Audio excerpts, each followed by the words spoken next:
نحمده ونصلي ونسلم على رسوله النبي الكريم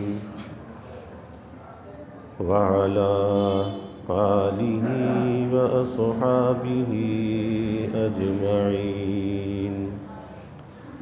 اللهم صل على سيدنا ومولانا محمد وعلى آل سيدنا ومولانا محمد وبارك وسلم صلاة وسلاما كثيرا كثيرا.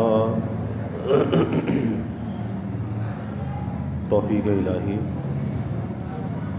اپنے مرشد پاک کی برکت سے عشاء کی اس نشست میں فضائل ایمان کا درس چل رہا ہے. اللہ تعالیٰ اس درس کی برکت سے ہمارے ایمانوں کی حفاظت بھی فرمائے اور اللہ ہمارے ایمان میں برکت اور ترقی بھی عطا فرمائے. آج اس کتاب کی دوسری فصل ہے جو ایمان کے بغیر اعمال صالحہ کی حقیقت پر ہے.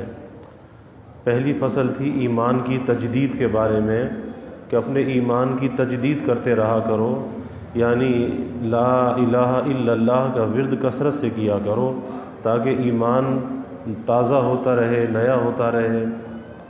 اب دوسری چیز ہے کہ ایمان کے ساتھ اعمال صالحہ کی ضرورت ہے کہ اگر ایمان ہے اور عمل صالح نہیں ہے تو پھر وہ ایمان نفس ایمان تو ہے لیکن وہ ترقی نہیں کر رہا، ترقی سے رکا ہوا ہے. تو فکر مند ہونا چاہیے.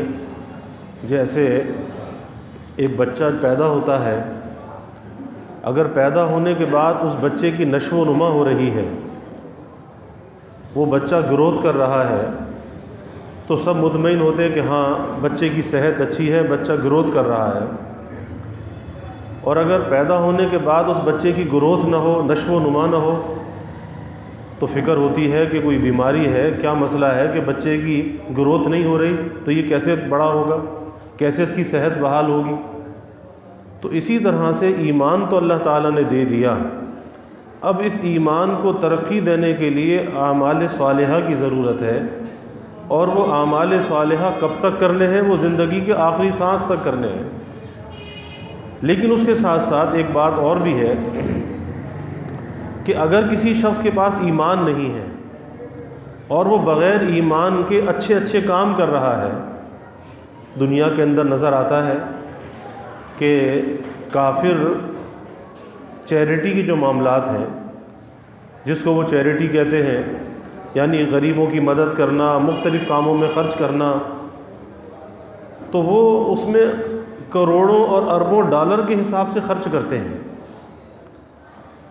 اب بظاہر تو لگتا ہے کہ یہ تو بڑی انسانیت کی خدمت کر رہے ہیں، بڑا نیکی کا کام کر رہے ہیں، لیکن اس نیکی کا وہ جو خرچ کر رہے ہیں اس کا انہیں فائدہ اس لیے حاصل نہیں ہوگا کہ ایمان ان کے پاس موجود نہیں ہے. اگر ایمان ہوتا تو اللہ اس کا فائدہ انہیں دنیا میں بھی عطا کرتا، آخرت میں بھی عطا کرتا. اب جب بغیر ایمان کے وہ نیک کام کرتے ہیں، کہیں اللہ کے راستے میں لوگوں کی مدد کرتے ہیں، خیر خیرات کرتے ہیں، جیسے وہ چیریٹی کا نام دیتے ہیں، تو اس کا کوئی صلہ اللہ دنیا میں تو ان کو دے دیتا ہے لیکن آخرت میں ان کا کوئی صلہ نہیں ہوتا. حدیث میں ایک واقعہ آتا ہے کہ ایک مسلمان کا دنیا سے جانے کا آخری وقت تھا اور ایک یہودی کا بھی آخری وقت تھا. یہودی کے دل میں خواہش پیدا ہوئی کہ اگر اس وقت مچھلی مجھے مل جاتی تو مچھلی میں کھاتا، مچھلی کھانے کی تمنا ہوئی. اور مسلمان کے دل میں یہ آرزو ہوئی کہ اس وقت میں اگر زیتون کا تیل، اولیو آئل اگر وہ ملتا تو وہ میں پی لیتا. اب دونوں کے دنیا سے جانے کا وقت ہے اور دونوں کے دل میں ایک ایک آرزو، ایک ایک تمنا ہے. اللہ نے ایک فرشتے کو بھیجا، کہا کہ جاؤ اس یہودی کے گھر میں جو تالاب ہے اس میں ایک مچھلی ڈال دو.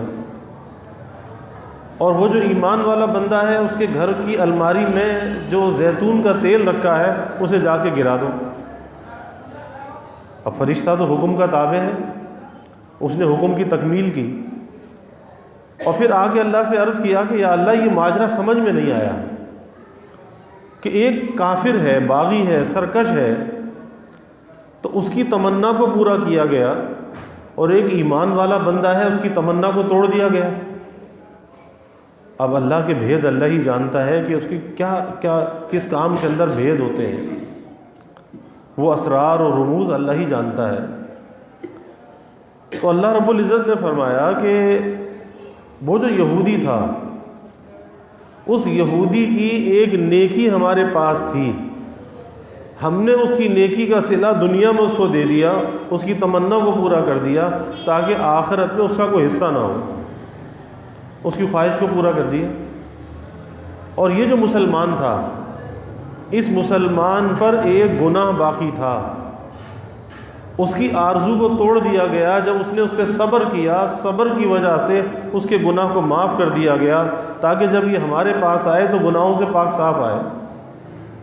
اب اللہ کے بھید اللہ جانتا ہے، تو ایمان والے بندے کے لیے تو آخرت میں حصہ ہے اس کے نیک عمل کا۔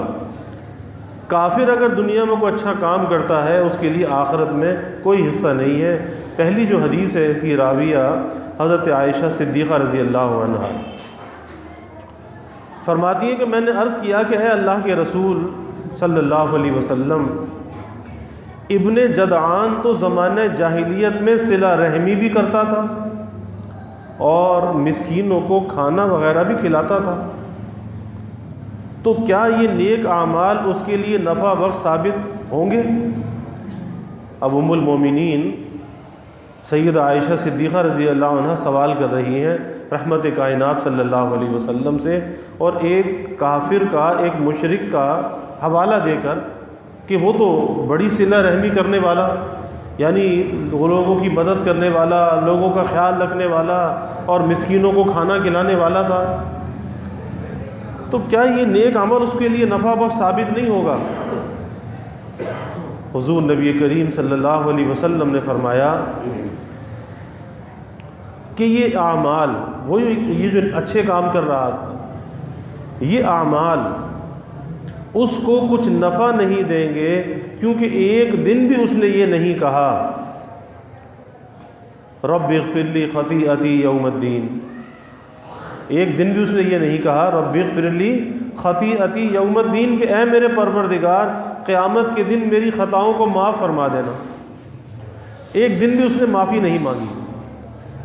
یعنی وہ کفر کی حالت پر تھا، اسی کفر کی حالت میں چلا گیا، ایک دن بھی اس نے اپنی خطا پر اللہ سے معافی نہیں مانگی، یا اللہ قیامت کے دن میری خطا کو معاف کر دینا۔ اب اس کا مطلب یہ ہے کہ اس کی جو موت آئی وہ حالت کفر میں آئی، اور جب حالت کفر میں اس کی موت آئی تو پھر اس کے کسی نیک عمل کا صلہ اس کے لیے آخرت میں نہیں ہے۔ ہاں دنیا میں اللہ اس کا صلہ عطا کر دیتا ہے اور اس کی کسی نیکی کو آخرت کے لیے باقی نہیں رکھتا، لیکن نیک آدمی کی جو نیکی ہے اس کا جو صلہ ہے اللہ اس کو آخرت کے لیے باقی رکھتا ہے۔ اور حدیث میں آتا ہے کہ ایک آدمی معمولی صدقہ کرتا ہے، ایک کھجور اللہ کے راستے میں دیتا ہے، ایک چھوارا دیتا ہے، اللہ تعالیٰ اسے اپنے دائیں ہاتھ میں لیتے ہیں، اس کی پرورش کرتے ہیں، اسے بڑھاتے ہیں، جیسے تم اپنے بچڑے کو پالتے ہو اللہ اس کی پرورش کر کے بڑھاتے ہیں، اور جب قیامت کے دن یہ جائے گا تو احد پہاڑ کے برابر یہ نیکیاں پائے گا، اور یہ دیکھ کر خود بھی حیرت میں ہوگا کہ میں نے ایسی کون سی نیکی کی تھی اتنا مجھے اس کا صلہ مل رہا ہے۔ تو اسے بتایا جائے گا کہ یہ وہ معمولی سا صدقہ تھا، وہ خیرات تھی جو تو نے اللہ کی رضا کے لیے دی تھی، خفیہ طریقے سے دی تھی، کسی کو پتہ بھی نہیں تھا، اللہ اور تیرے درمیان یہ معاملہ تھا، بس اللہ نے اس کی حفاظت کی، اللہ نے اس کو بڑھا دیا، آج یہ نیکیوں کا صلہ تیرے پاس ہے۔ کس کی وجہ سے؟ ایمان کی برکت سے۔ دوسری حدیث کی روایت حضرت ابن عمر رضی اللہ تعالی عنہ فرماتے ہیں کہ رسول اللہ صلی اللہ علیہ وسلم نے ارشاد فرمایا ایمان بغیر عمل کے مقبول نہیں. ایمان تو ہے لیکن مقبول نہیں ہے، اور نہ ہی کوئی عمل بغیر ایمان کے مقبول ہے. ایمان بغیر نیک عمل کے مقبول نہیں.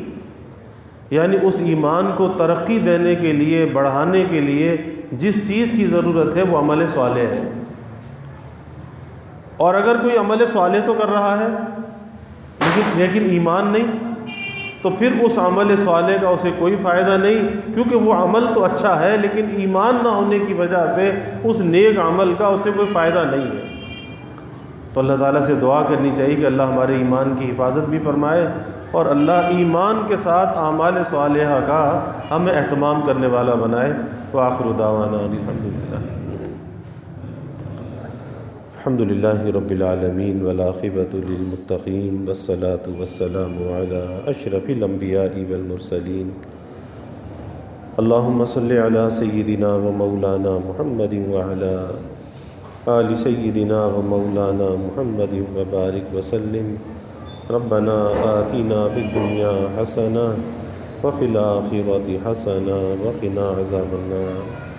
ربنا اتمم لنا نورنا واغفر لنا انك على كل شيء قدیر. اللهم اعنا على ذکرك وشکرك وحسن عبادتك. اللهم وفقنا لما تحب وترضى من القول والعمل والفعل والنية والهدى إنك على كل شيء قدير. اللهم ارزقنا حبك وحب حبيبك صلى الله عليه وسلم. اللهم ارزقنا شهادة في سبيلك واجعل موتنا ببلد رسولك. یا اللہ یا رحمان یا رحیم یا کریم یا ارحم الراحمین یا اکرم الاکرمین. یا اللہ ہمارے گناہوں کو معاف فرما. یا اللہ ہماری خطایا سے درگزر فرما. یا اللہ اپنی محبت معرفت عطا فرما. اپنی رضا والی زندگی یا اللہ نصیب فرما. اپنے رضا والے کاموں کی یا اللہ توفیق عطا فرما. یا اللہ ایمان کے ساتھ عمل صالح کا اہتمام کرنے والا بنا. یا اللہ آپ کا شکر ہے، احسان ہے، ایمان کی دولت آپ نے عطا فرمائی. یا اللہ اس کی حفاظت کا، اس کو ترقی دینے کا ہمیں فکر عطا فرما. زیادہ سے زیادہ نیکیوں کا اہتمام کرنے والا بنا، گناہوں سے بچنے والا بنا. ظاہری باطنی ہر قسمی یا اللہ ترقیات عطا فرما. اس درس حدیث کی یا اللہ کامل برکات نصیب فرما. اس ذکر حبیب کے انوار سے ہمارے قلوب کو منور فرما. اپنے نبی کی تعلیمات پہ چلنے والا بنا. آپ کے طریقوں کی محبت اور عظمت ہمارے دلوں میں پیدا فرما. یا اللہ صحابہ کی، خلفائے راشدین کی، اہل بیت کی محبت اور عظمت ہمارے دلوں میں پیدا فرما. ان کے نقش قدم پر یا اللہ ہمیں چلنے والا بنا. اپنے نبی کے ساتھ یا اللہ ہمیں وفا کا تعلق نصیب فرما. آپ کی غلامی میں جینے اور مرنے کی یا اللہ توفیق عطا فرما. یا اللہ ہمیں ختم نبوت کا ادنا سا سپاہی بنا، اور ناموس رسالت کا، ناموس صحابہ کا یا اللہ ہمیں محافظ بنا. یا اللہ سب کے دلوں کے نیک ارادوں کو، تمناؤں کو از غیب پورا فرما. سب کی حاجات کو پورا فرما. سب کی پریشانیوں کو دور فرما. بیماریوں سے یا اللہ حفاظت فرما. ہر ناگہانی بلا اور مصیبت سے یا اللہ حفاظت فرما. زمینی آسمانی آفات سے یا اللہ حفاظت فرما. موذی امراض سے یا اللہ حفاظت فرما. یا اللہ سب کے علم میں، عمل میں، رزق میں خوب خیر و برکت فرما. ابواب رزق یا اللہ کشادہ فرما. رزق حلال عطا فرما، آسان عطا فرما، برکت والا عطا فرما. یا اللہ کبھی کسی کو مخلوق کا محتاج نہ بنا. ہمیشہ اپنے در کا سائل اور بھکاری بنا. اپنے در کا منگتا اور سوالی بنا. یا اللہ اپنے غیر سے ہماری امیدوں کو قطع فرما. اپنی ذات عالی کا یقین ہمارے دلوں میں پیدا فرما. یا اللہ ہر امید کو اپنی ذات سے وابستہ کرنے والا بنا. یا اللہ ایمان کی ترقی عطا فرما. اعضاء کی سلامتی عطا فرما. ہر محتاجی سے، معذوری سے یا اللہ ہماری حفاظت فرما. یا اللہ ہمارے ملک پر اپنی رحمتوں کا نزول فرما. اس ملک کو امن کا، سلامتی کا گہوارہ بنا. لوگوں کو راحت اور خوشی عطا فرما۔ یا اللہ مہنگائی کے گرانی کے عذاب سے نجات عطا فرما۔ یا اللہ اپنی رحمتوں کا، برکتوں کا، راحتوں کا نزول فرما، زحمتوں کو دور فرما۔ یا اللہ ہمیں عافیت دارین عطا فرما۔ ربنا تقبل منا انک انت السمیع العلیم وتب علینا انک انت التواب الرحیم وجزا اللہ عنا محمدا صلی اللہ علیہ وسلم ما هو اہلہ وصلی اللہ تعالی وسلم علی النبی الکریم آمین۔